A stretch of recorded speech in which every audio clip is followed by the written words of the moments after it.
This is John Lamacchia from Candiria, and you're listening to The New Scene.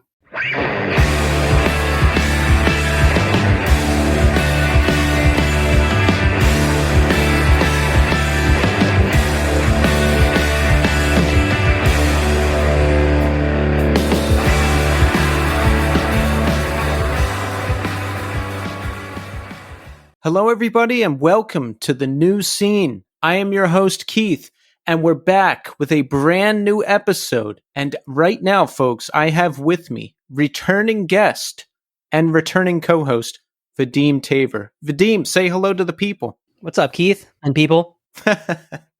It's wonderful to be here. It's wonderful to be here with Vadim. And folks, we've got a smashing show for you today. The one, the only, Chris Higdon of Elliott.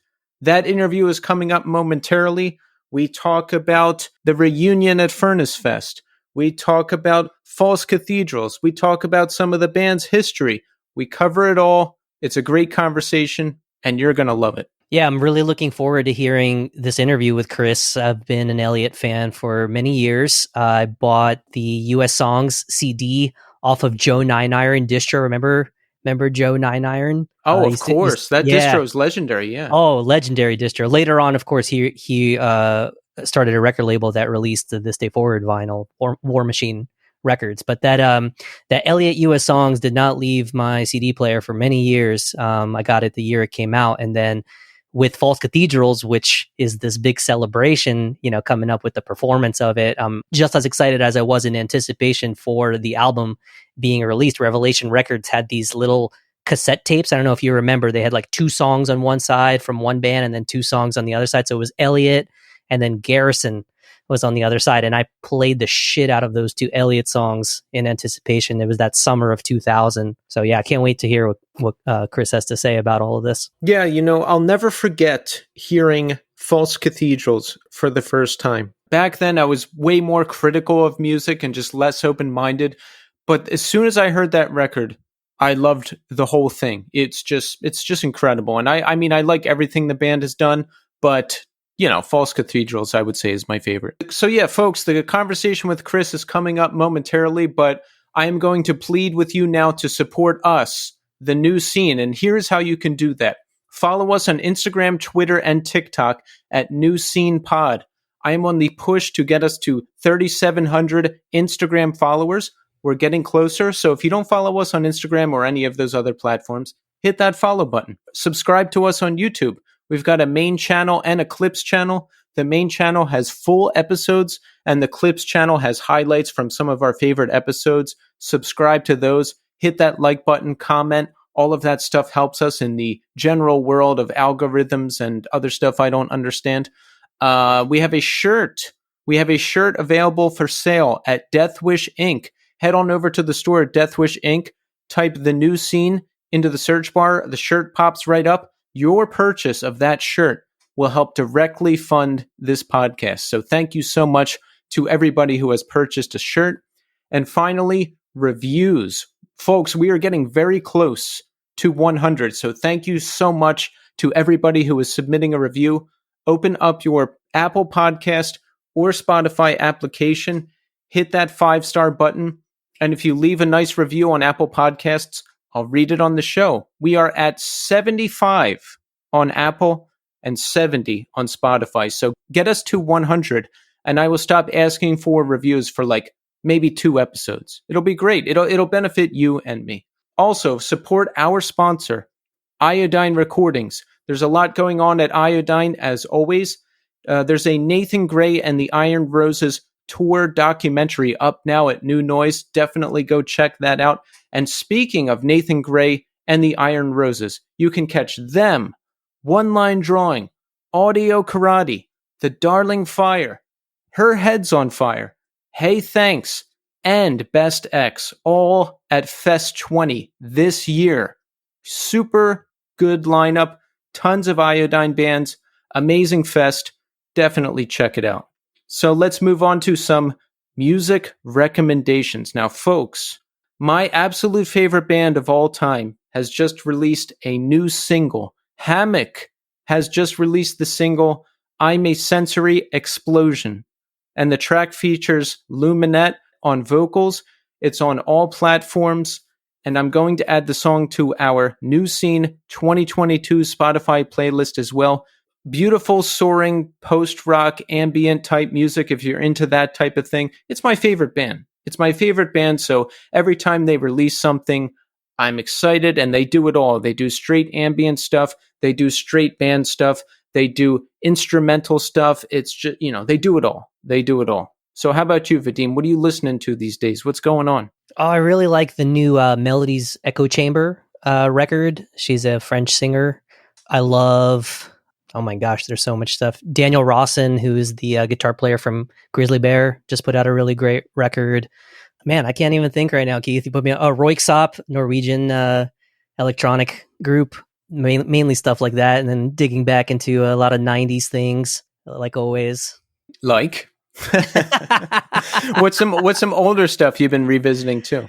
Oh, just I'm kind of just discovering a lot of bands. I checked out rediscovering this band called the Darling Buds. They had stuff in the 80s too, and in the early 90s. Also, my girlfriend showed me this band called the Ravenettes. They were an early 2000s band. Really cool. There's just so much stuff, but then when you ask me, I'm just like, can't even think. That happens a lot on the show too. I'll ask somebody, "What are you listening to now?" And they're like, wait, let me check my Spotify. I'll get right back to you." That's what I was about to say, honestly. I was about to be like, that's what I did. Before we recorded, I was like, wow, I have nothing to talk about. And then I was like, dummy, go check Spotify. And I was like, oh, right. My favorite band ever has released a song, and I completely forgot. No, but Vadim, you listen to a lot of stuff, and you listen to a lot of different kind of stuff. And I like that about you. Eclectic taste. That's a good thing. Thanks, Keith. Yeah, I mean, music is music, right? Like to me, it's just it's all good. It doesn't matter the style. If it's a great song, if it's a good composition, if it's a good recording, good lyrics, I can always find something to appreciate, even if it's not something I'm going to listen to all the time. And I want to be well rounded, and so I like that. I like checking out things from all over. Same here. As long as it gives me that feeling right here, I'm pointing to my heart. Folks, I'm pointing to my heart right now. As soon as if I get the feeling right there, then it's good. It's good. That's what I look for. I look for that hit. Okay, so that's it for this segment, folks. But check back in with us at segment 3. We'll talk about ourselves. We'll hear what's going on with Vadim. He's got some exciting gigs coming up at Furnace Fest and other places. But folks, strap in, because right now we are going to speak to Chris Higdon of Elliott. Enjoy. All right, folks, we're here now with Chris Higdon. Chris, welcome to the show. Thanks so much for having me. Absolutely. It's wonderful to have you here. You know, you've done so much in music over the years, between Falling Forward and Elliott and Frontiers. You've got this very exciting gig coming up at Furnace Fest. Obviously, we want to talk about that. But first, Chris, I have to ask you, how are you doing today? Today, I am doing great. I'm a little anxious and nervous, excited. Kevin flew in to Louisville today. We haven't seen each other yet, but we start rehearsals tomorrow. And so that's, wow. Yeah, so it's a big, got some butterflies going on and whatnot, but we've all been, rehearsing by ourselves, but to actually get into a room together, it's going to be neat. It's going to be fun. Have you played together with the band since the early 2000s? No, not with Kevin, especially not with Jay. Jay left right after False Cathedrals was recorded, so we haven't played together since then. So that's going to be amazing. It's just going to be a lot of fun and nerve-wracking and just all the emotions.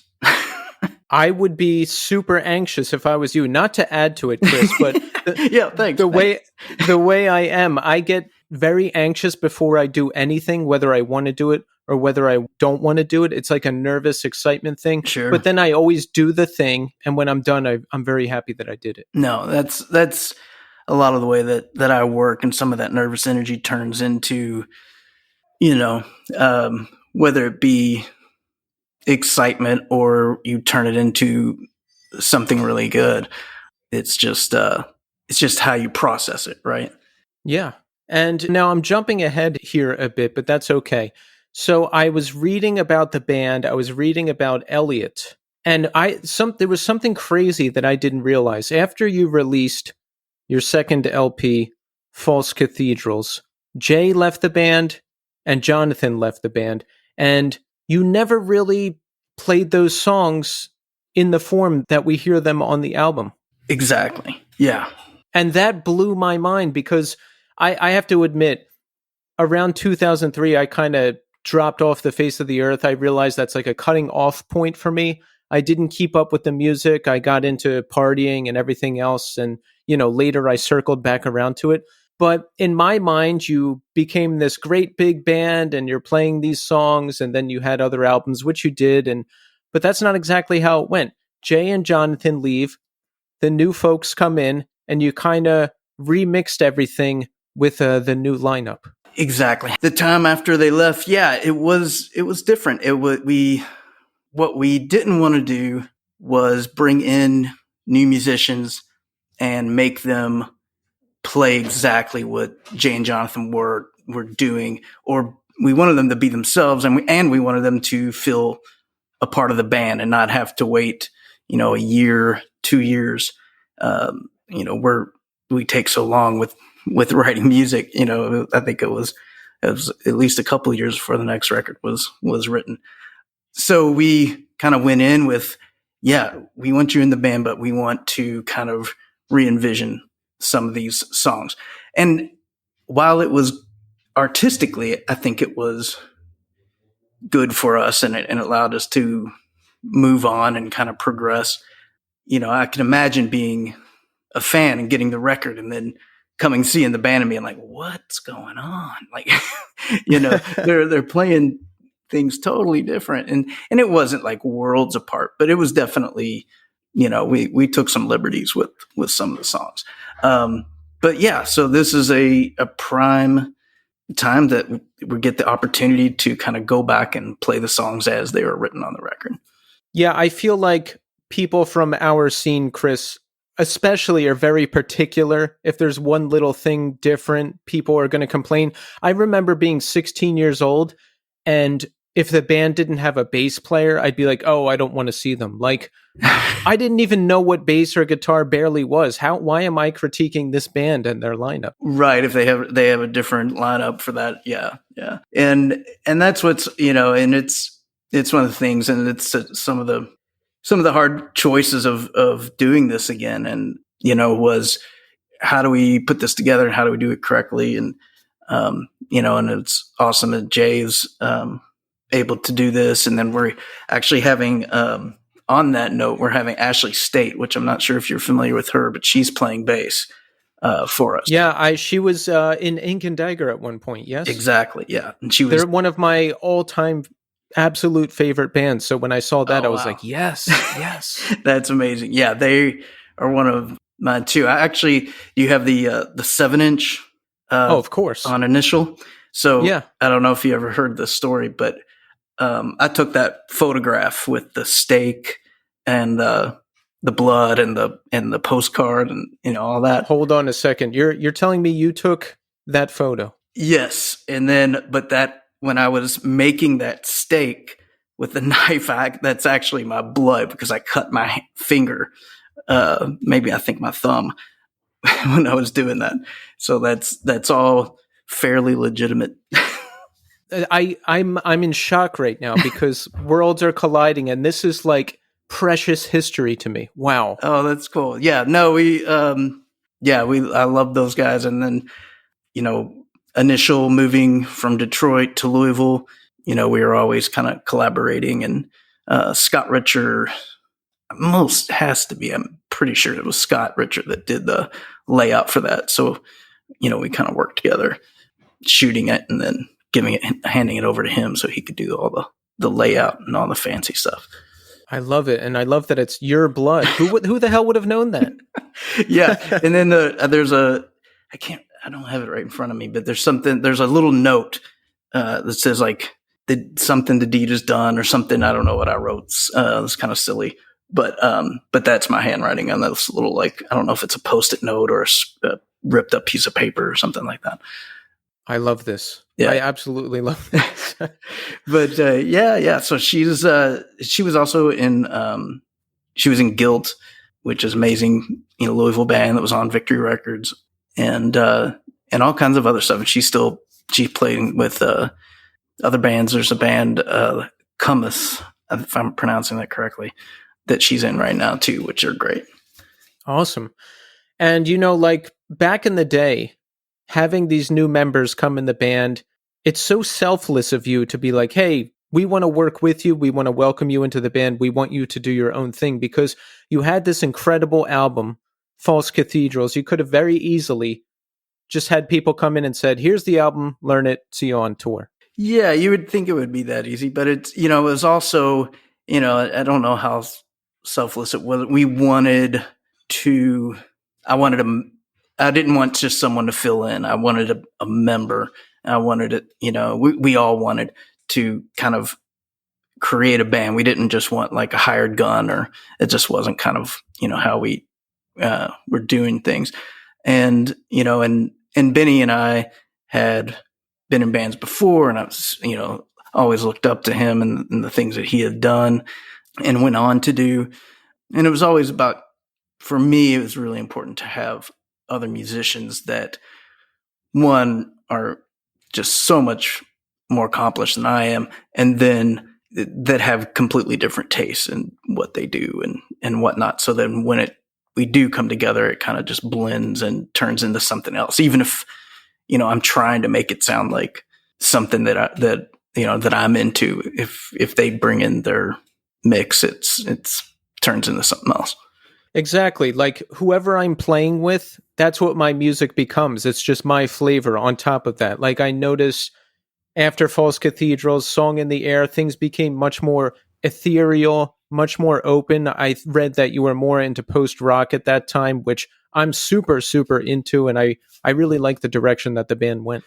Yeah, and I think it was also even from like U.S. Songs to False Cathedrals, where Kevin started having a heavier hand in writing, and then that even went further with Song in the Air and with Benny, adding his things. And there's things that I'm learning about our history and, of talking with Kevin with, close to 20 years behind us, it's just like, oh, he felt certain ways about, that recording. And he, there were tensions between, us and different, not really like personal tensions, but artistic and when for writing and going certain ways. So it's interesting now to look back and go, oh, I didn't know any of this was going on.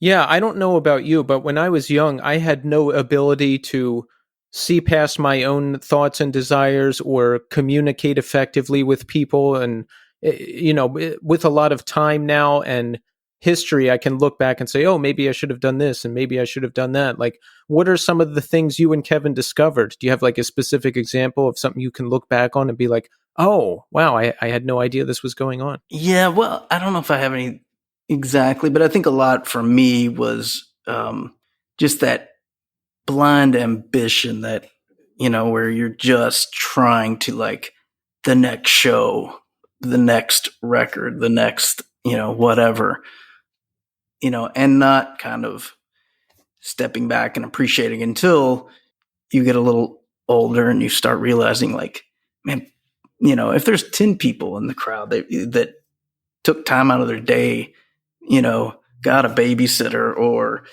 just stopped doing their job or their hobbies, whatever they're into, to come and see what you're doing. It's, if you would have that when you're younger, I think you would, it's an old story, but you would just appreciate things so much more. Yeah. Yeah. I didn't appreciate anything when I was younger, but I just didn't have the ability to at the time. Right. And for us, it was, and me especially, it was a lot of doing the band, making sure, we were there on time. All these things were like so important to me.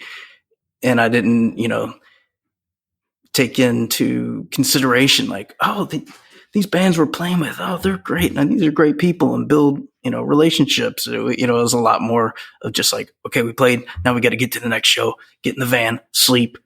It's just like this constant kind of Groundhog Day where I was trying to be aware, but I don't think I fully was.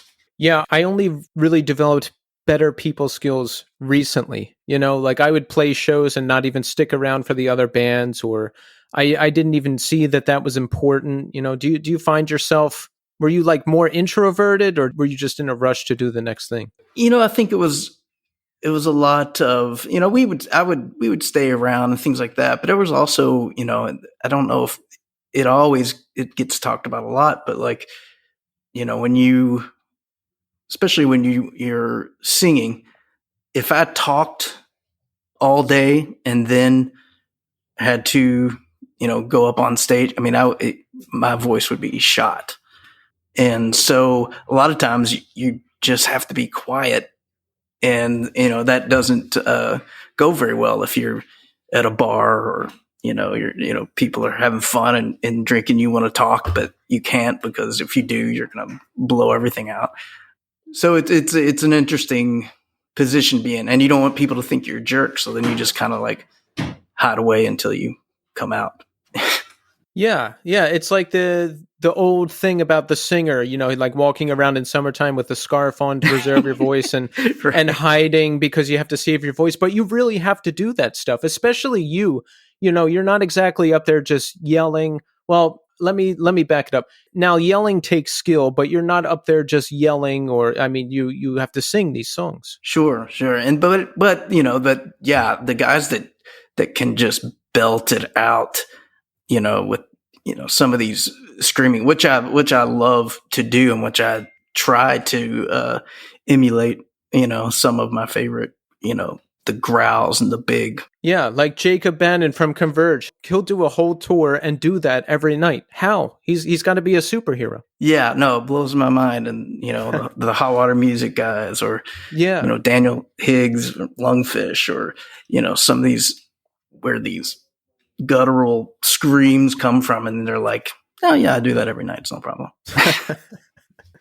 It really is a skill. No, it's amazing. I need somebody to teach me. Just maybe at the Furnace Fest shows, just try screaming the songs. Just all of them. Just see how that goes. Yeah. I'm sure people will appreciate the change up in how you're doing things. It's right. Yeah. Well, we're supposed to do it like the record, so we'll see. Yeah.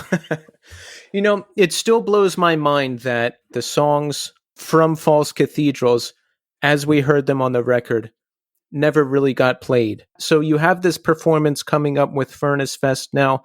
Talk about that. How did you decide you were going to play the record? What was some of the conversation? Well, honestly, it has a lot to do with Furnace Fest and Chad, and he's been reaching out. How long? How many years? Well, at least the last, I want to say 3, because I think we lost one, maybe. Maybe there was, or it got pushed or something like that. But this time when he asked, and having gone through all the pandemic stuff and whatnot, I still said no. But there was a part of me that was like, oh man, I don't know if he's going to ask, next year. And then for whatever reason, they reached back out and asked again. And we were like, oh, well, maybe he really won't ask again. He's asking twice this year. And so we kind of talked about it and, went back and forth. And, my day job, which my wife and I own our own photography business. So we already have things booked, for that weekend. You usually book things a year, at least a year in advance. And so, it was really, I was talking with her and getting her blessing and making sure that, we could do it, and that our clients were okay with me not being there. All these things kind of tied into it, but finally it was like, okay, let's do this. We may never be, in this position again.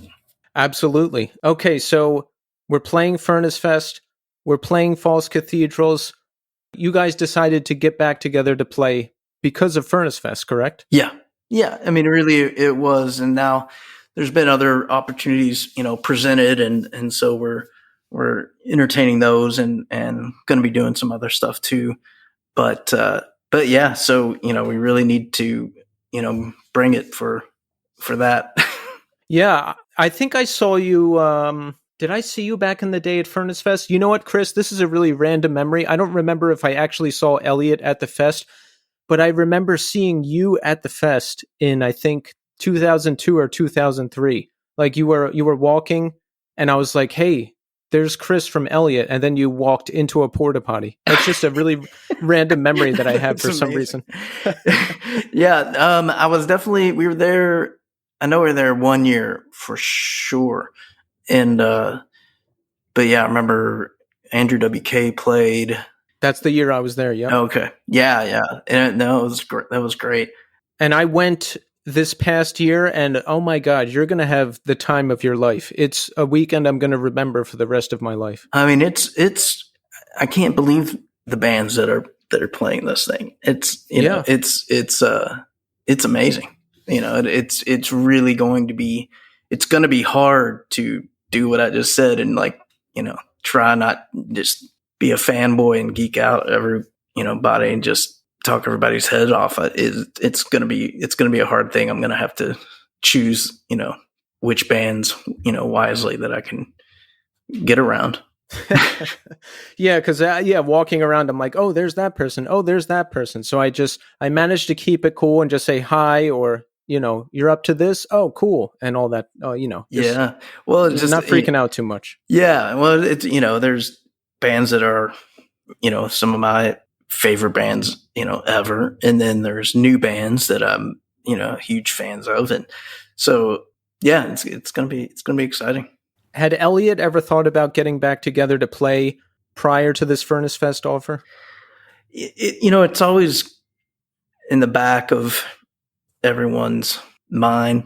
I think, it was Kevin, honestly, was, every year, every couple of years, he'd be like, oh, we should do something, right? And it was just it's never going to be the right time, right? It's kind of like the old cliche with like having kids, like you're never going to be ready. You just have to do it. You just have to, if that's what you want to do, you just have to jump in with both feet. And if we didn't have some type of thing like Furnace Fest to push us that way, and then also just having all this downtime to just think about what's important. There was a time, I'm trying to think, it was for about 6 months, but this was a couple years ago that I lost my voice completely. What happened? They don't know. They call it vocal cord palsy. So it's just your vocal cords paralyzing, kind of like Bell palsy, where your face just, will drop or whatnot. But my voice just left. And so during that time was a big time for me to think and be like, oh, I might not ever get to do those songs again, or I might not ever be able to sing or talk well. And this is when our littlest was maybe 2 or 3, and we got on this thing of me whistling. So like if I whistled once, he would stop. Twice it was like slow down. But so I think it's a lot of things in my head that finally we're just like, okay, let's do this and let's have fun and let's just kind of like celebrate what we accomplished. And if people, the fact that people still care, is just mind blowing. Yeah, absolutely. This is, Elliott and False Cathedrals especially. There's a lot of music I didn't keep up with over the years, or, albums that fell by the wayside. But False Cathedrals is one I still listen to after all this time. Do you feel that as the years go on with the growth of social media and the internet and everything? Did people reach out? Did you see continued interest in the band and that record? That's a hard question to answer, because I feel like I still don't like, everyone says, oh yeah, people want you to play, or you should play this show. And there's going to, but I'm like, how many, if anybody's there, I'm completely blown away. But it's hard. I guess I didn't really, I know that I guess I always just thought that if it's just, there's some core people that just really love that record or something like that. But and I think that's really what it is. I think there's, a small minority that are vocal and are really into it, and I appreciate that. I mean, in my mind, you should have went on to be the biggest band in the world. Like Drive On To Me could have easily been the intro song for one of those shows on the WB. Right. I mean, what happened? Did you ever think about that? Like, just because the band went on and did one more record, and it seemed like things were going well. We're established with our new sound, but it ended in 2003. Yes. Yeah. When it ended, it was, it just felt like the right time. It was basically going to be a whole other set. I knew Benny was ready to leave the band, and Kevin, I think Kevin and I would have, if either one of us was like, no, we've got to do this, we both probably would have stayed and done it. But both of us were like, yeah, I think we've, run the course. Even you were ready. Yeah. And especially, I was ready to kind of move on. I wanted to focus on a relationship with my soon to be wife, and, wanted to make sure I didn't screw that up. And, right. And luckily so far she's dealt with me. But yeah, so, I was ready to just kind of go into a new chapter, and I honestly thought it's like, okay, and then I'll, let things settle down, and then I'll start something new. I didn't think it would take me as long as it did to, do music with other people, but it took me a while. Yeah, Frontiers, that was started around what, 2009, 2010? Yeah, which is, right, somewhere right around there. Our first son was born. I mean, it might have been even earlier than that, and then it just took until that finally came out. It might have been, probably took us a couple of years to even get that rolling and get the record out. So all those years, you didn't play any music? Had you moved on from music? What were you doing? Well, just we had started our business and just tried to, we were focused on that and just starting a family, and I always do things the hard way. So we, you start out slow, you build a clientele, then word of mouth, and that whole thing. So yeah, we started the business right before we got married. So it was right around 2004. How old were you at the time? So I would have been around, I think I was 30. So even at 30 years old, I'm impressed that you have the forethought and maturity to be like, okay, I'm ready to step away from the band and focus on this soon-to-be marriage and start my business. I didn't even start to get my act together until I was 35. Well, that's, that was, you had these like, man, I need to get on this. Yeah. Because, when you're, and, like the whole time that we were doing Elliott, it was so rigorous, and the amount of time we spent, because we did we lived together. We all had a warehouse together, and Kevin had his studio and his section, and so it was everything, and no one could take a break, because if one person took a break, well, then the other person's gonna go on vacation, and then there's like, we couldn't know, for whatever reason, you could never plan it like all at the same time. So it was just like, oh no, nobody goes. Right. So, and that was for the entirety of that band. So it was like when the band was over, it was like, oh, I'm going to go. I've never gone snowboarding. I'm going to go snowboarding. or whatever the things that you just, you take for granted that, you should do or shouldn't do or whatnot. Yeah. It's like, I'm going to go do everything except drive around in a van and sit in a noisy bar. I'm going to go do all that stuff. Yeah. Everything else. I'm going to live life a little bit. And I think that's important for bands, and you have to, and it's my, that's part of the reason I should have listened. I should have taken a step back. I should have slowed down. But there were certain things that I wanted right then and right now.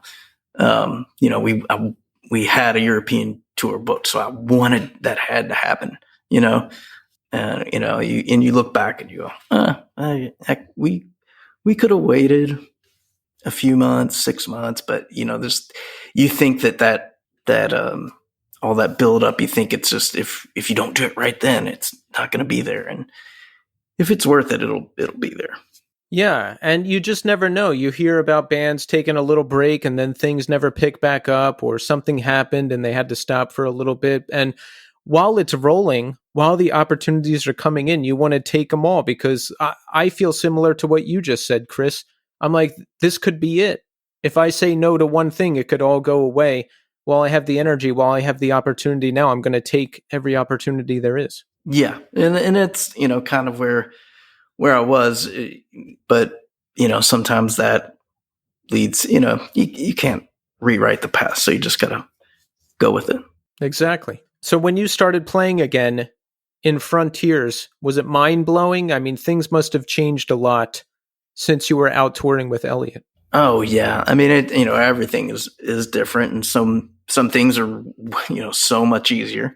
But then it's also, you're just starting over from scratch, and it's something completely different. And like so many groups, even musicians that I love, they'll put something new out and I'll go, oh yeah, that's good. I listen to it. And then I go, but I'm going to go back and listen to the album I love, Yeah. And so it's, I get it. I totally get it.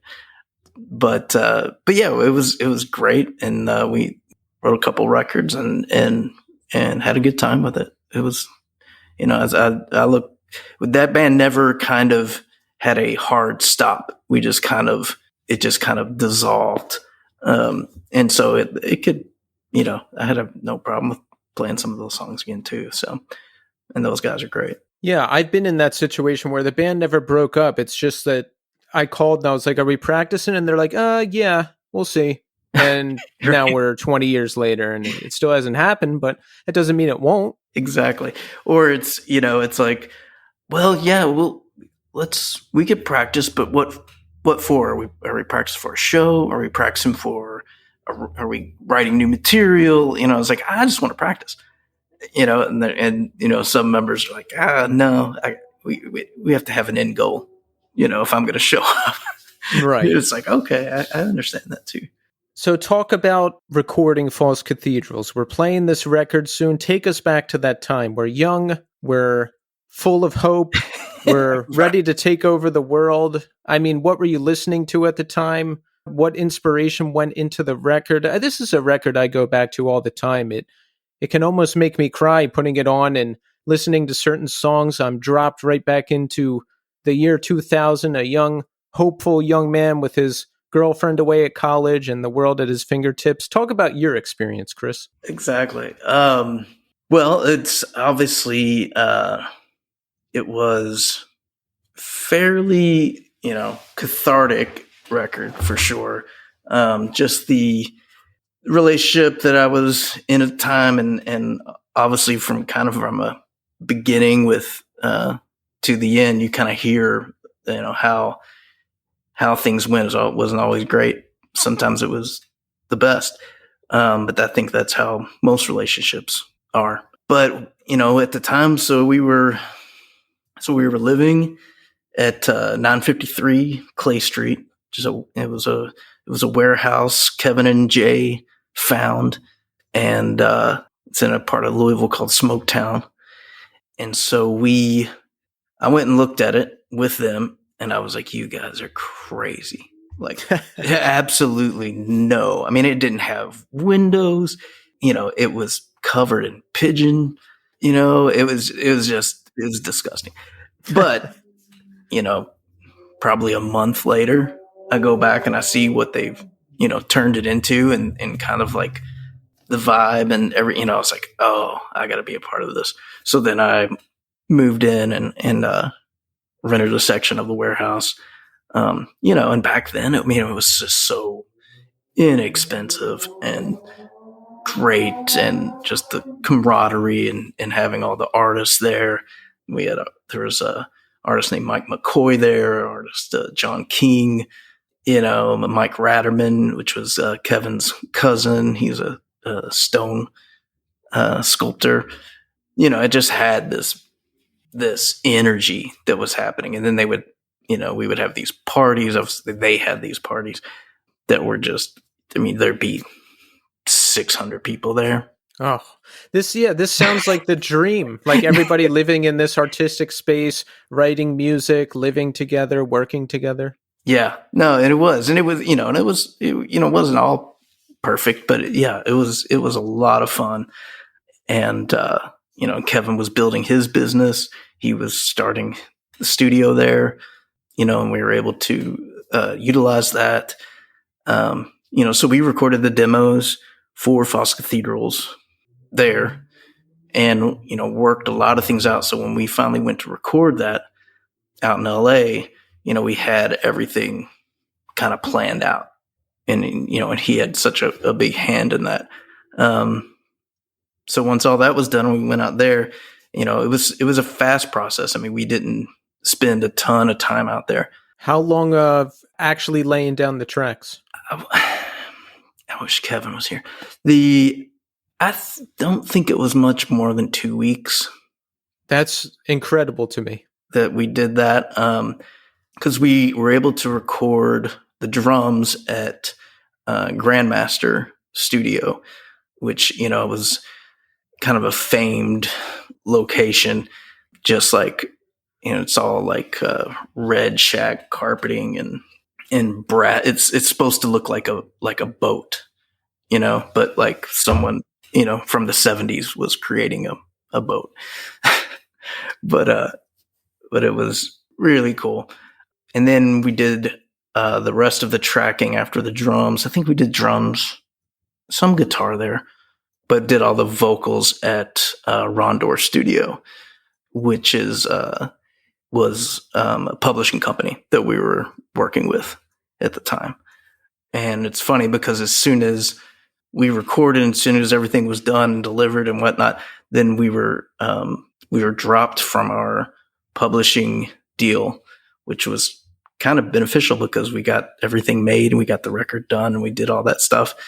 And then we were, given our record back. So it wasn't a bad deal. Why did you get dropped from the publishing deal? They were bought by another company. And when they did that, because they had a huge, they had Tom Petty, so Rondor, not to just get into like the business side of things, but really cool company that we were able to work with.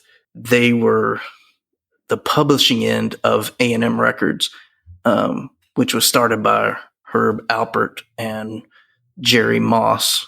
And then we started working with Ron Moss, Jerry's son. And at the time, we were probably like, oh, Ron, he's an older guy, but Ron was probably in maybe late 30s. So he was not old at all.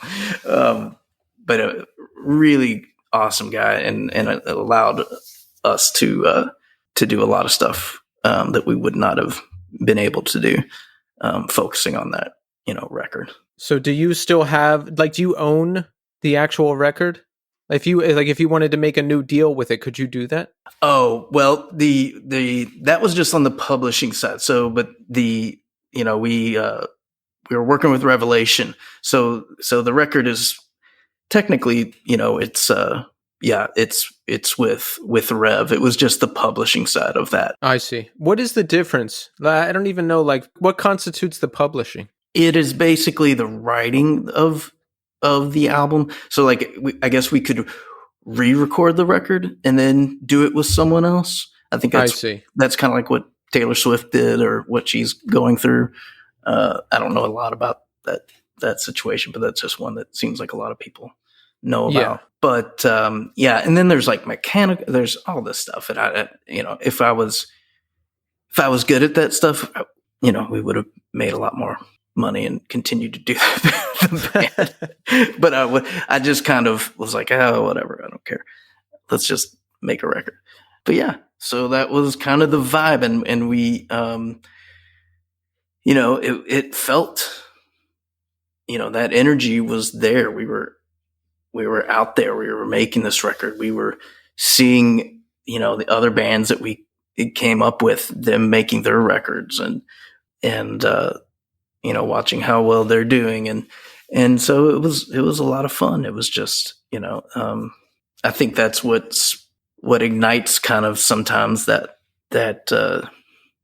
useful competition where, it's like, well, that band's doing great and we're putting the hours in, and okay, people are showing up now, and it just kind of snowballs into the thing. And yeah, it's not just you, it's the community, it's what your friends are doing, everyone's inspiring each other. It's like this melting pot of things. Yeah.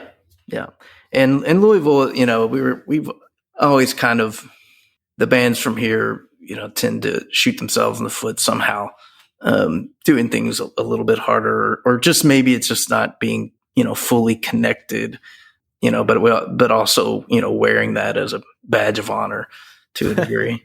I still remember hearing False Cathedrals for the first time and being like, wow, this is really something. Did you guys have that reaction after it was done? Were you like, oh yeah, we're ready. We're going to do this thing? It definitely felt, there were parts of it where, I could always, I don't know if you ever experienced this when you're playing, but a lot of guys in the band, whether it be, are just really hard on themselves. And sometimes I can separate myself and be like, man, be a fan, but not a fan of myself, but a fan of them, Yeah. Be blown, like, I can't believe I took part in this, yeah, like the last record I put out, sometimes I listen to it and I'm like, this is the greatest thing I've ever heard. And sometimes I listen to it and I'm like, it's really not that good. Right. It just depends on how it hits you that yeah. day. But for me, I just felt it was, because of just the accomplishment of doing it, or having an idea and watching someone else's idea, like Kevin's idea or Jay's idea, turn into this. I mean, I was excited. We were listening to bands, obviously like Radiohead, and I'm trying to think of, I was hearing Foo Fighters and Radiohead, and then all the. I heard you mention Seaweed. That was a big influence for me as well. Seaweed, yeah, that record, Spanway. Right? Oh God, yeah. Yeah, I mean, that was just amazing. And that was part of the deal, too, of, when you're in that world and you're talking to these people and they're like, oh, we want you guys to do this, or, make me thinking about this, try to get a record deal or this or that. And I'm like, Seaweed? Like, you guys blew it with Seaweed. You guys blew it with Jawbox. Quicksand, you blew, like, all these bands did great things, but their records to me were like phenomenal. Like, still my favorite records that have been put out. And it's like, you're not going to break us. Like, we're not going to turn into the band that you want, we're just going, like, and that's fine. We're going to be in this area, but it was a weird time too, because I was like, I'm not trying to like, I wouldn't consider myself an indie rock band, because if given the opportunity, I will take the opportunity, right? But if you offered that to, certain bands, whether they're a touch and go label or Discord or whatever, they're going to go, no thanks, we got our thing, and that's smart. Because when you go back and you look at those bands, you you respect what they did. Yeah. Yeah, there is a lot of bands out there who just stayed in their lane, so to speak. Maybe they could have done other things, but they're like, no, this is who we are. This is what we do. This is it. Yeah. Yeah. And now it's kind of a non-point, right? I mean, that's not the case anymore. People aren't like, oh, you sold out. They're like, oh, your record's doing really well. I don't like you guys anymore. Yeah, that doesn't happen anymore. I think around the year 99, 2000, that kind of stopped. Okay. Yeah. From my experience, at least. Yeah. Yeah. I mean, we definitely saw bands that were, coming up that we were just like, oh man, these guys are going to have it hard. They just have, their eyes are big and, but then, they knew what they were doing. Did Elliott ever deal with any of that? Did people hear the advance in sound from US songs to False Cathedrals and say, you changed, man, or anything like that? Definitely. And then we didn't help the situation by even pushing it, that record, even, making it even more different when they saw us live. So they were like, oh God, what are these guys doing? But some people liked it too. So, it went back and forth. But yeah, it was, it's fun to go back and think about where everybody was and what everybody's doing. But it's a unique situation to be able to even do it again. Yeah, it has to be incredible. You've been living your life all of these years. You've done other bands, you've done other things, you have a family, you have children, but you have this history, you have these records, and now you have this incredible offer to play this incredible fest, and we're going to bring this record back that we've never played in this form before, and we're going to essentially play it live in this form for the first time all these years later. That's pretty unbelievable if you think about it. Yeah, I mean it's gonna be fun, and just thinking, tonight I'm gonna pack up the guitars and take them over to the space tomorrow, and which is a whole thing in itself. A buddy of mine is allowing me to practice at his house, so we're bringing all of our stuff into his kind of practice space. Which, and it would, we wouldn't have the opportunity to even do that properly if it wasn't for, good friends and having this opportunity. We actually tried to look into going back to 953 Clay Street at that warehouse because someone has bought that and turned it into artist studios and practice spaces. Oh, nice. But they didn't have anything available. But we're like, oh man, that would be, full. That would have been so like, yeah, so mind blowing. yeah. But they're like, oh, we're sorry. You can come and take a tour. Or like, yeah, that's okay. Did you try to tell them? No, you don't understand. We're Elliott. Yeah, I don't think they care. No, they seem like great group of people. But yeah, they're just like, oh, everything's.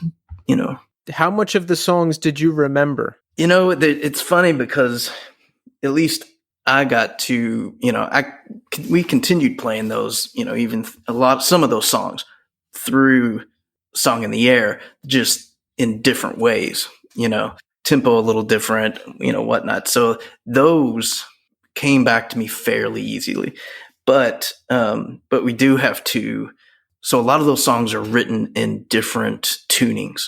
And Kevin did that because he was just starting to play guitar, and it worked out well for me because I'm not a great guitar player. So now when we went back and I was like, yeah, how did you play this? And Kevin would be like, now Kevin's an amazing guitar player. He's played with Jim James and gone on tour, these huge tours, and been on, Late Night and all this stuff. So he sits down and he just starts shredding. He's like, oh, hey, this is how you play it. I'm like, no, that is not how we played it. We had guitars tuned so that, I could almost, I'm just holding one string and doing the repetitive, motion. So I had to figure out the alternate tunings so we could do it that way, because I'm not going to be able to do it his way. It's funny to hear you say you're not that great of a guitar player, because when I think of Elliott and False Cathedrals especially, it's like really refined musicianship to me. There's a lot of excellent guitar work, there's piano, there's all these elements to it. Right. Well, I appreciate that. Yeah. And then, Kevin and Jay have such a heavy hand on that. Like I said, surround yourself with people that are better than you, so you can, just take part and be there for the ride, Yeah, I've heard you say that in other interviews, and it's so true. The bands I've been in where everybody is better than me, which is often the case, it just makes me a much better player, and then I end up doing things I never imagined that I could do. Exactly. Now, what I've listened to a bunch of the podcasts, but what groups have you been in? Anything I would know? Nothing that ever got past local bands I was in Philly and New York, but okay. Hardcore bands and post-hardcore bands and awesome. Let's see, just different kinds of bands. Like I was super into Quicksand, right? And we started a band specifically to sound like Quicksand as much as we could. Exactly. That band was called Crash of 64. That was a good one. But my thing is like post-hardcore and things that sound like Hum and Seaweed and Quicksand and all that kind of stuff. Nice. Yeah. And that's kind of my world too, of what I brought to Elliott. And then, and then Kevin and Jay have such different musical tastes. And Jay, he's definitely comes from that world too. Him being part of Empathy from Detroit. And that's how I got to meet him when he traveled through Louisville, and I'm sure when we were out in Detroit as well. But Philly is one of our favorite places. That started with Falling Forward, and that's how we met all those guys, all the Ink and Agar guys and everything, because Falling Forward went on tour with Endpoint. Endpoint, at that point, their drummer was Dave Wagenschutz for that tour. Right, and he drummed on the first Ink and Dagger 7-inch. Did he? Okay, that makes sense. And so we would use Philly as our hub, and so we'd stay there, and then you go play New York, and then you come back that night to Philly, and you play here, and you come back to Philly, play. And so it was that was our first taste of tour life. So Philly kind of felt like our second home, and then it ended up once Elliott started, and then once Eva moved, I think at one point she was in New Jersey, but for the majority of the time she was in Philly. So Philly again became our hub, because we would just stay with her when we would tour the East Coast. So yeah, it's an unbelievable music scene there back then and now as well. And it's just close to everything. DC, Maryland, New York City, Boston. Yeah, and it's funny to me when I hear people kind of talk down on it. I'm like, man, I love it. They don't know what they're talking about. They just don't. They're just repeating things they hear other people say. That's right. It. Yeah. So where do you live now? Are you in Louisville or close to? Yeah. No, I'm just here in Louisville. Just probably 10 minutes from the city. I mean, Louisville's not a huge place. I feel like you can almost get anywhere within 20 minutes. That you want to be. It's an easy place to live, and that's why after touring and going around and seeing every place, it's like, well, Louisville's a good place to be. It's continuing to grow just like every place, and get ridiculously expensive for people. But I think that's everywhere. Yeah, it seems like that's just the case for everywhere now. Not even just New York and LA, but literally everywhere. Yeah, and we're getting, we do get quite a few people moving in from places like that, from LA or New York or even Nashville, where people were there, and now all of a sudden that is just insanely cost prohibitive. So they're able to sell their house in Nashville and then come down to Louisville and live, in a much more comfortable, state. Not state of being. Not Kentucky's not the best place, but it's Louisville's different. It's got to be easier than Brooklyn. That's where I'm at now. Yeah. No, our original drummer is Ben Lord, and he has lived in Brooklyn, I think for the last 30 years or so. Wow. He went to college and then stayed. So he's been there for a long time. Hopefully he's considered a New Yorker at this point. After 30 years, he has to be. That's right. But he's there. He was in Kilowatt Hours, and I know he's been a ton of other bands in New York. And then our good friend, another Louisvillian, runs Temporary Residence. Record label, Jeremy Devine. Yeah, and so just good people. Were you involved with Initial Records when that was a thing? That's a legendary label, especially because Ink and Dagger were part of that label. Yeah. And Falling Forward was we put I guess it's the full length, considered the full length on Initial. Oh, okay. And that was Hand Me Down. And so trying to think, there's all the, when we started, Andy was still based out of Detroit, and then he moved to Louisville, and even Elliott's first 7-inch was on Initial. Yeah. But yeah, they're great label. And then they had Scott Richer from Metro Shifter. He helped Andy with that for a while. Ron Jason, Ryan Patterson. I mean, I'm just thinking of all the people, Tommy Brown, all the people that from Louisville bands that, that worked there, and Mark Brickey from Enkindles, so many people, if their band was on it, a lot of them were actually, also working there, which is awesome. So Falling Forward, did you ever play with Ink and Dagger back in the day? It sounds like you were at least hanging out with them a little bit. You must have seen some antics, right? Oh yeah. Elliott got to play with Ink and Dagger. Oh, really? Yeah. We did quite a few shows, maybe a small like East Coast leg of a tour or something, but I know more than 3 times for sure.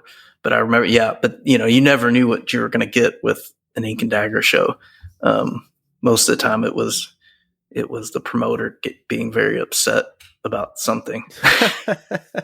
Of course, whether it be the fake blood or I don't know, whatever else was going on. Yeah. They were making T-shirts in the parking lot, or but no, they were great, and yeah, I know, it's just tragic with Sean and everything in it, but they were good people. Yeah, absolutely. Just a legendary band. So let's see. So in terms of Elliott, we've got Furnace Fest 2022 coming up, right? Mm-hmm. We're excited for that. And you've also got a New York City show at Warsaw in Brooklyn. Now, have you ever seen this venue? Have you ever been there? I have not. It's a great venue. Last time I was there, I saw Quicksand, actually. Oh, wow. Yeah, it's this big, like, music hall type place, but you're going to love it. It's going to be awesome. And folks, Furnace Fest is in, I don't know, September of this year. I don't have the dates in front of me, but the New York City show for Elliott is October 8th. You're going to want to go to both, right? I hope so. I hope, if you have the opportunity, you have the means, then we would love to see you. Yeah, you have to. I mean, False Cathedrals in its purest form for the first time ever. I don't know about the rest of you folks, but I'm excited. Are you excited? I'm excited and scared, and almost petrified. But we'll get through it. It'll be great. I think that's good, because if you didn't care at all, that would be a troubling sign, Right. I was like, we'll see what happens. Yeah, we'll just do it. Whatever. Yeah. 20 years doesn't really mean anything. I'll just fake it. it'll it'll happen. So what else do you have planned? Is there anything else in the works? There's possible talks about some maybe trying to do some West Coast stuff, but nothing's solid yet. But we have, this is the week that we're talking about everything. So this is the week we'll actually be in a room together and be able to talk and laugh and fight and cry. And so we'll kind of, figure out some things. We've been offered some, what's amazing is bands that were, maybe younger or starting out when we were kind of ending, and now are, doing great things and have a whole history of their own. And they're just being kind by being like, oh, play our show, come over here, do this. And so some of those things are kind of starting to happen and can be really interesting and can allow us to kind of do some shows and then do some shows by ourselves, but they're able to make it happen. You know what I mean? Yeah, I love it. It's the community, and you're back and people are reaching out. It sounds like they're willing to help you out with things. It's a good thing, because if you're coming back and everyone's like, yeah, whatever, it's like, that wouldn't be good. It wouldn't feel good. I mean, you can do it, but we definitely appreciate it. And it's, and it's also like, man, there's, I feel like we're at a really cool time. And whether, it's always been hard for me because I didn't think of Elliott or our bands any different than a punk band. But we weren't a punk band. We didn't sound like a punk band, but the ethos, the energy, the community, that's where we came from hardcore and punk. And maybe it's because some of these bands are reuniting and I'm seeing, flyers for Avell again. I'm seeing, all these things, but there seems to be this energy. And then with new bands that, probably aren't, new by anybody else's standard, but that I'm turned on to, over the last couple of years, things just really sound good. And I like the bands a lot. And every time someone says, oh, you like this band, you like Idols, oh, you're going to like Slow Glow, or you're going to like Drug Church, or you're going to like Military Gun, you're going to like this. And then you listen to it and you actually do like it. It kind of blows you away. You're absolutely right. There's a lot of exciting things going on, both with legacy bands and newer bands. I'm constantly finding new and exciting stuff that I want to listen to, and not just, oh, that's good, but like you mentioned, like, oh, this is now my favorite record of the year. There's so much good stuff going on. Yeah. Do you have a favorite right now? Anxious. You ever hear them? No. Check out Little Green House. It'll blow your mind. Okay. Yeah, I had them on the show recently. Probably my favorite newer band. That's awesome. Now, have you ever looked in? I'm pretty sure that's what it says. Do you know the band Gray Matter? I've heard of it, but I have not heard it yet. So you got to listen to them. I mean, I think they're one of the best influential DC bands but they were more. They had a little bit more rock side to them. But if you take the sleeve, I'll send you a picture. If you take the sleeve of the record and you bend it and you look on the inside, I'm pretty sure it says Anxious on the inside. Really? Yeah. Wow. I need to verify that, but that's what my old brain is telling me. See, this is a sign that you need to listen to Anxious, and that I need to listen to Gray Matter. Yeah. No, you definitely. Yeah.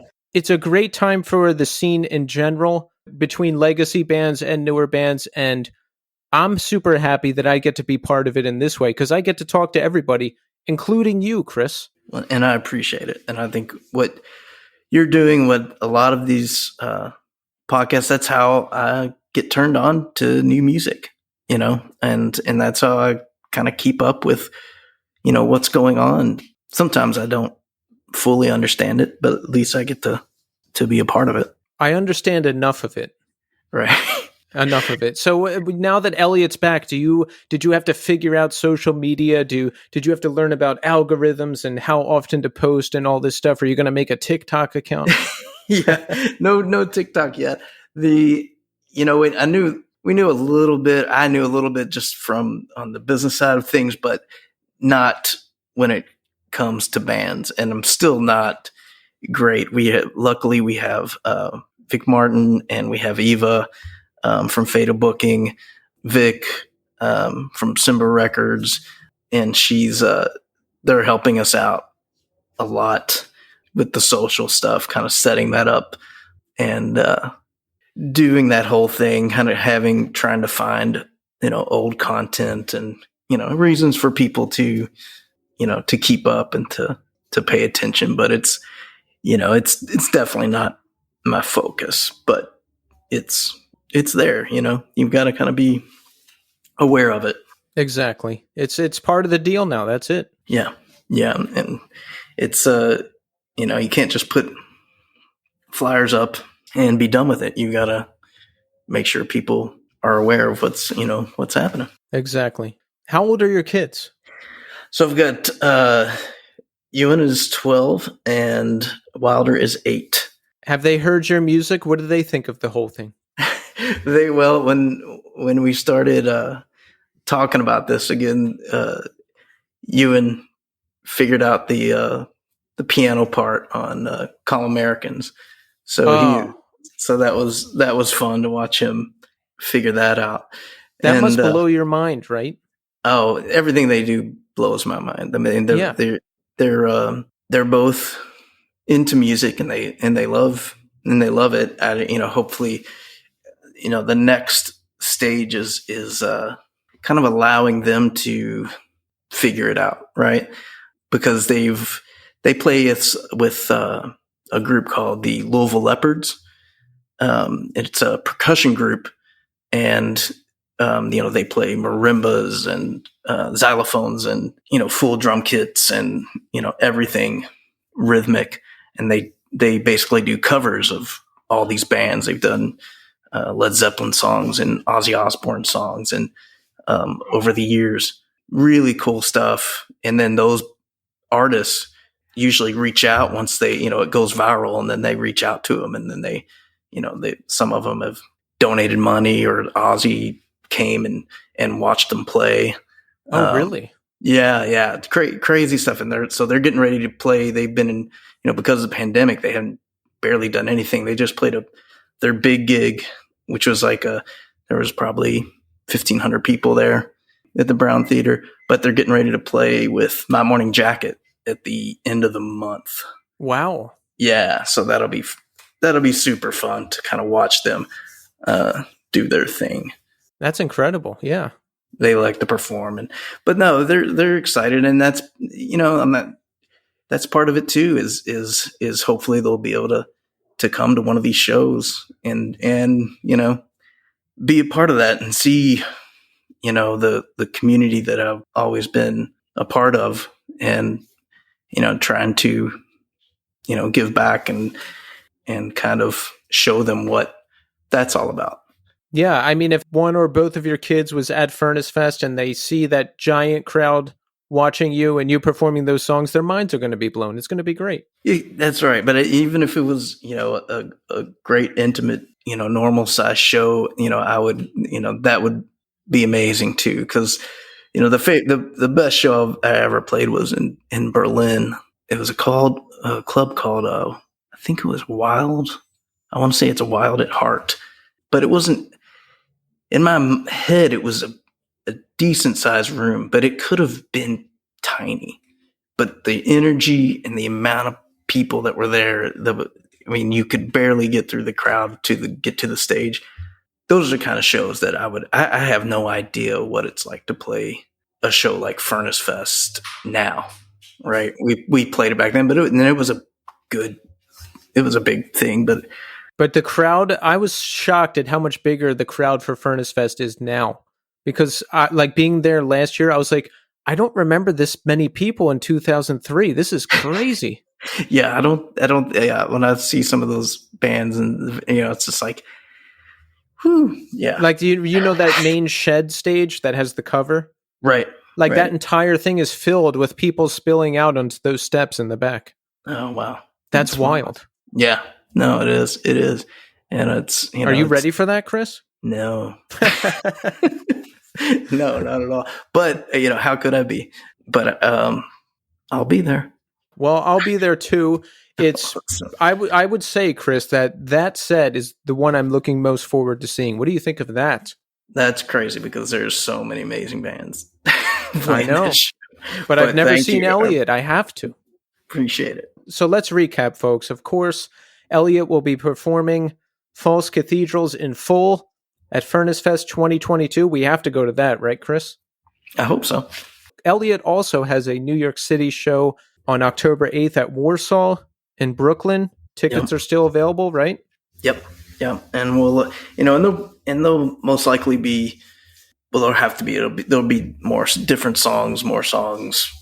It's not, we want to be able to kind of give people a reason to see the band, Yeah. Well, I'm excited. And Chris, I want to thank you so much for coming on the show. I've listened to your music for so long, and it's great to be able to be here with you tonight and talk about all of this. So thank you so much for coming on the show. Absolutely. It's my pleasure.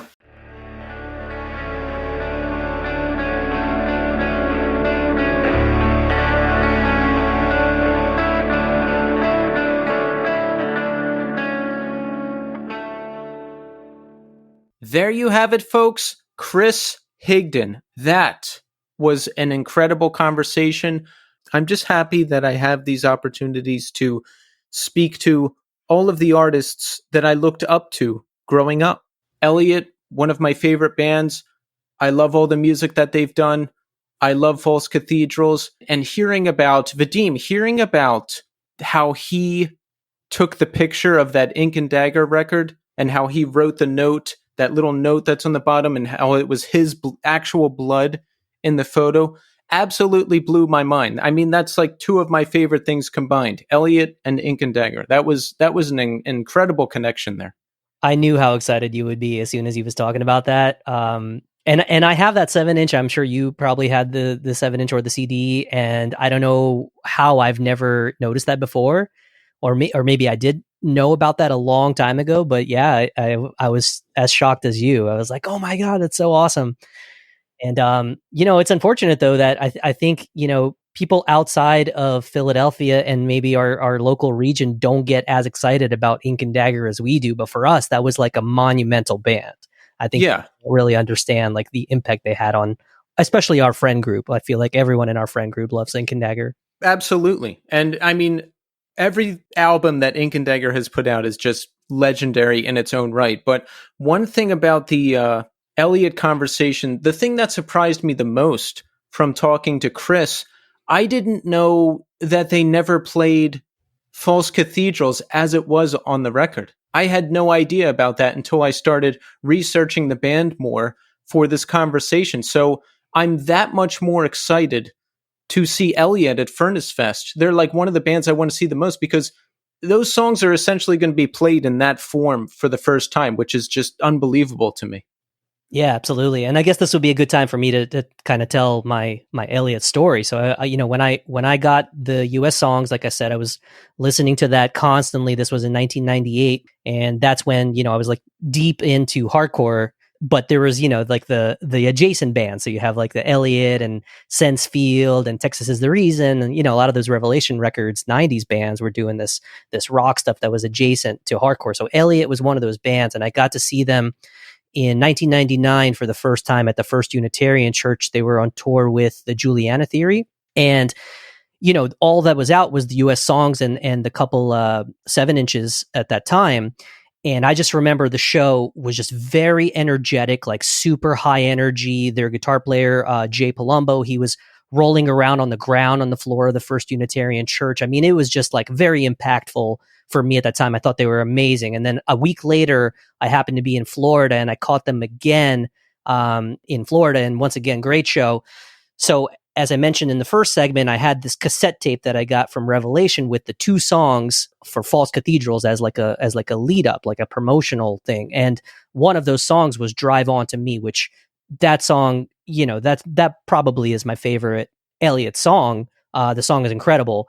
And I would listen to it over and over and over and over and over. And when the record got released, I remember hearing that Jay Palumbo had left the band. And then when I saw them, on the False Cathedrals tour, or maybe it was a little bit after even Songs in the Air, because at that point I was touring a lot and we played a few festivals with them. So I was lucky enough to, to be able to play with them and then to see them. I remember that being like, for Drive On to Me specifically, I was so excited to see that song. And they played a completely different version of the song. It was very mellow. It was like subdued. It was atmospheric, which is, where they sort of evolved to with that third record and with the addition of the new guys once Jay and Jonathan had left. But, in all honesty, I just wanted to hear that banger. Like Drive On to Me is such like a, driving song. It's very upbeat and it's got this great energy. And in that sense, it's a lot. It's very similar to the songs on US Songs, where they're like a little bit more energetic, a little bit more rock. And so I am so excited to see them at Furnace Fest and to hear that song specifically performed on the way that it was on the recording. Not that I didn't enjoy it when I had seen them play it the other way, but it's just like, I just want to hear it like in that sort of style. Yeah, I would say that's my second favorite Elliott song behind Speed of Film, which is the last song on False Cathedrals. And Drive On to Me, the thing I love doing most about this show is it's almost like, I get to be involved in every part of this thing. I put together the conversation, and then I get to pick a moment from a song to play before the conversation. So it's almost like I'm DJing. And my mindset is like, okay, I have 1 minute to sell people on the song. So I'm like excitedly picking out which part of Drive On to Me I'm going to use. And it's just like, and I was sitting there listening to the song and I'm almost in tears. It's such a powerful band, and it's such a great song. And do you know why I picked you to co-host this episode, Vadim? Because we're friends? Well, I mean that, but also, do you remember when I met up with you and Mike and whoever else at your brother's house, and we were all sitting around and you were playing Drive On to Me on guitar and we were just like goofing around singing songs and stuff? I forgot all about that until you just said that. Yeah, it was a nice memory. And I was like, here you go. Boom, done. Nice. I love that. The conversation with Chris was great. I was even talking to him a little bit after we recorded, and he's just a super nice guy. Very excited to see the band. I've never seen them ever. Oh man, it's gonna be great. So Chris is probably gonna enjoy hearing this. So I worked at Revelation Records for like six years or so, 7 years when living out here in California, and I worked with Vic Martin, who he mentions in the episode, and she had released sort of like an outtakes collection, which you guys did not talk about on the episode, but it came out. I forget what year it was, maybe 2013, 2014 for Record Store Day. It was under Vic's label Simba Records, and it had a bunch of these different songs that they had put out on 7 inches and on EPs, and kind of like a proper B-sides collection, rarities collection type thing. And sometimes to save money at Revelation, they would, all the parts for records would come in separately. So instead of, a lot of record plants, you can get everything, it's all done on location, and then when they drop ship it to you, then it's all like packaged up and shrink wrapped and all that. Well, all the parts for the Elliott B-sides collection, I helped assemble. So if anyone's listening to this that has touched one of those records, I have touched it as well. So I thought that was kind of funny. I remember like sitting at the big table at Revelation, and we're all sort of, it's just like an assembly line kind of thing, because you got to put together, I forget how many it was, like 500 or 1,000 of those to ship off to Record Store Day stores. I love that. Oh, and I just remembered while talking to Chris, this has never happened before, but you heard it in the interview. He asked me what bands I've been in, and I got so tripped up because no one's ever asked me that before that I didn't even know what to say, and I didn't even mention my latest band. I actually edited my response because I was like such a stumbling fool, just because I don't know what it is about me, but like when people ask me about myself or like say something nice about me, my brain just shuts down and doesn't let me process it. So, folks, here's a little Keith self-promo if you want to hear music I've been involved in. Okay, number one, the first band I was ever in called Paper Tiger. If you search Paper Tiger Philadelphia on Bandcamp, that'll come up. And that was a band I was in with my friend Nick Mariakis. And it's kind of like a modern take on the Smiths and the Cure and like some of that British rock type stuff. So check that out. I also have a band called Crash of 64. You can find that on Spotify. That was with members of All Else Failed and Backwoods Payback. And that's post-hardcore, think Quicksand, think Hum, think that kind of stuff. I was in a New York hardcore band called Zombie Fight. You can find their material on Bandcamp and Spotify. I'm not on the recordings, but I did play in the band for about a year. So they're awesome. Check that out. And last but not least, The Basement Year. That was the last band I did in 2018. The EP, The Sun Will Rise Again, is on all streaming services. And that's the band you hear in the intro of this show. So there you go. There's some music I've been involved with over the years. And there's something you're forgetting, Keith. You want to tell them one other thing that you've done? Oh, this killed. Okay. I filled in live on bass for This Day Forward before. It was a Chameleon Club in Lancaster. I had a video of it too, and it was lost in my storied lost tapes that will never be found again when I had every band recorded. But yeah, so I got to do that as well, and I'm very happy that I got to do that. So technically, we're bandmates. We could say we've been bandmates. You know what? Yes. Instead of saying I toured with This Day Forward and sold merchandise, I'm just going to say I'm a former member. Oh, on Wikipedia, it's like former members. I'm going to put in like Keith blank, one show. You could just put the date of the show if you find it. Usually it's like the years, right? Like 2001 to 2002. You could just write like June 4th, 2001. One show. I think Cave-In was supposed to play that and they canceled. I don't remember because we played the Chameleon Club so many times. So I don't remember which of the times that you played with us. If I remember correctly, it was you guys. I can say us. It was us. Today is the Day and Cave-In. And I think Cave-In canceled. I might be misremembering that, but I think that was the deal. We did play Chameleon Club with Cave-In, but that was probably a different show. But I do remember playing with Today is the Day as well. Yeah. So there you go, folks. I have a long and storied music career as a former member of This Day Forward. Vadim has confirmed it. Absolutely. Absolutely. Well, let's talk about how we are doing, Vadim. And I want to start with you because I just talked about myself a whole lot. Let's hear what's going on. You've got a lot of music news going on right now, yes? I kind of. So I have a solo record I've been working on for a long time. It's actually been done, tracked for a long time, but it's been getting mixed. And folks, it's being recorded and mixed by the one and only Greg Thomas, who has appeared on our show. Just mixed. I recorded it at home, but yes, he's been mixing it and he's doing a phenomenal job. And I think Chris had also helped out with it. Chris Teddy, folks, who has also been on our show. Yes, exactly. Those two guys. So it's almost finished, and I'm going to get that pressed and out to some of the people that supported my campaign, and I'll have extras to sell. So thank you for asking about that. And then, Poison the Well has Furnace Fest coming up. We're actually playing on the same day as Elliott, which I'm very excited about. And also Sunny Day Real Estate. So, it's kind of unreal that I get to play, with some of my favorite bands on the same day, even if we're not there for the whole weekend, at least we'll be there that day. And hopefully we're not overlapping because that would really suck. And then I got some other things in the works. I have a song I tracked with, I don't know if I should even talk about it yet, but it's not finished. But it's with members of other bands that I have toured with in the early 2000s when I was in This Day Forward, and I'm very excited about that. And I don't know what's going to happen with that yet. It was just kind of for fun. So that's as far as what's going on with me musically. Awesome. I am looking forward to that. Do you know that I'm starting a band, Vadim? It's getting closer to becoming a reality. I was doing vocals at the last practice, so now it feels very real.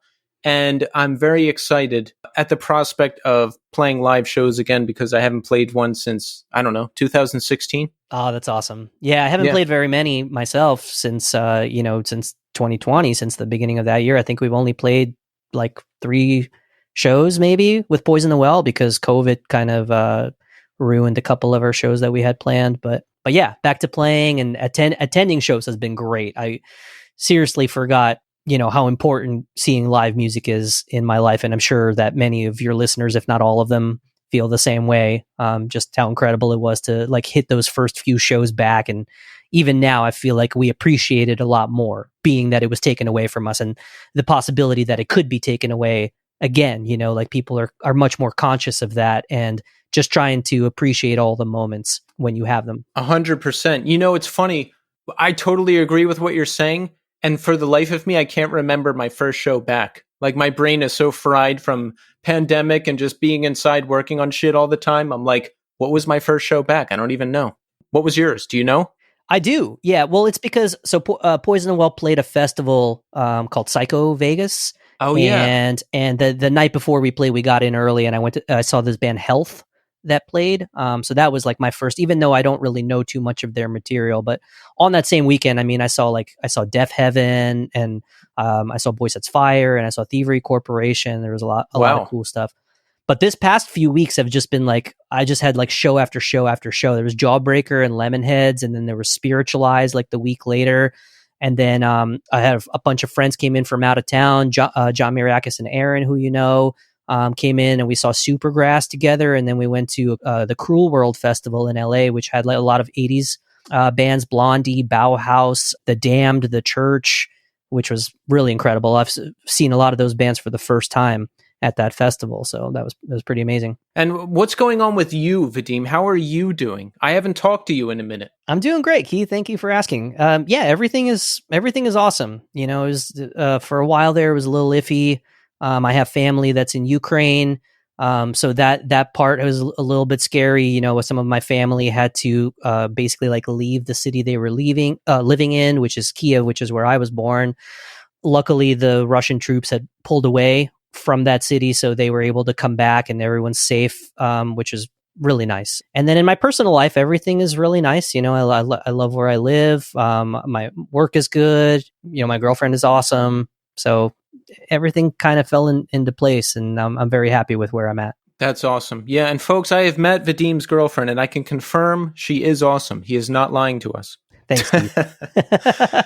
Well, yeah, and yeah, I'm doing okay. Nothing's going on. Work's good. Podcast is great. I'm having a good time. I'm feeling good, and I'm going to enjoy the fun times while they last. Keith, I think that one thing you should do when you're promoting this episode is put up that photo of me where I'm wearing the New Scene long sleeve and the butterfly landed on me, because that was surreal. Yes. Yeah, folks, that is a sign that great things are happening at the New Scene, and that the world and the universe is aligning. And I don't know what I'm talking about, but I'm going to post the video Vadim is talking about. It was crazy, though. I've never had that happen. Like, literally, just this butterfly just was flying around, all of a sudden just landed on me, and it wouldn't leave. I was trying to see if he was going to fly away. It didn't fly away. I tried to walk to get it to fly away. It just kept staying on me. And then after like 2 or 3 minutes, finally it left. It just like wanted to hang out with me. Maybe it really liked that design. Yeah, I mean, folks, if you get the shirt, you too can become one with nature. I mean, the design attracts butterflies. Who knows what else it will attract? It's crazy. It's crazy what's going on. We'll call it the New Scene butterfly effect. I love it. Well, folks, that's it. We're out of time for this episode. But I want to say thank you once again to Chris for coming on the show. Excellent conversation. I want to say thank you to Vadim for joining me in the co-host chair. And we're back next week with a new episode and a new guest. So thanks everybody for listening, and until next time.